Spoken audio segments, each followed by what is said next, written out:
আসসালামু আলাইকুম। খেলা তো শুরু হয়ে গেছে। একটা বিষয় আপনাদেরকে ক্লিয়ার করি।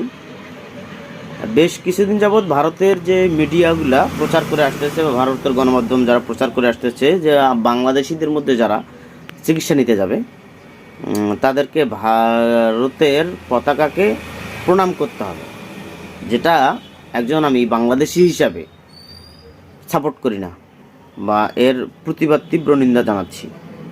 এখন কথা হলো,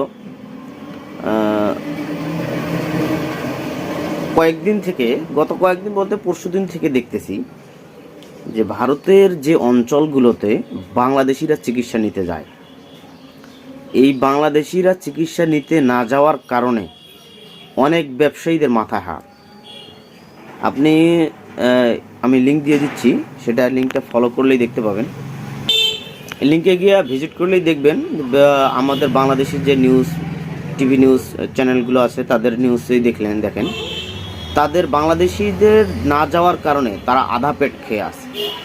এখন আজকে একটা নিউজ দেখলাম, সেখানে দেখলাম বাংলাদেশির যে রোগীগুলা যেখানে যে হোটেল বা যে লঞ্চ গিয়ে থাকতো, সেগুলোতে পুরো একটা বিল্ডিং, প্রায় 5-7 তলা বিল্ডিং, সেই বিল্ডিংয়ে মাত্র দুইজন গেস্ট।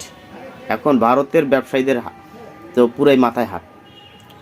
তো এখন আমি কিন্তু বলছিলাম যে এটা হলো ভারতের জন্য খুবই বাড়াবাড়ি হয়ে যাচ্ছে, বা বাড়াবাড়ি যে নিজের পায়ে কুড়াল মারা। যেমন আমরা বাংলাদেশিরা না গেলে তাদের কতটা ক্ষতি হচ্ছে বা কতটা ক্ষতি হয়, এটা তারা এখন বুঝতে পারবে। এখন আমি বলছিলাম কিন্তু এটা হলো বাংলাদেশিরা যদি না যায়, ভারতের কিছু লোক না খেয়ে, ওই অঞ্চলের লোক না খেয়ে থাকতে হবে, কতটা হলেও তাই। আপনারা ভিডিওটা দেখেন, আমি লিঙ্ক দিয়ে দিচ্ছি, দেখলেই বুঝতে পারবেন। ধন্যবাদ, সবাই ভালো থাকবেন।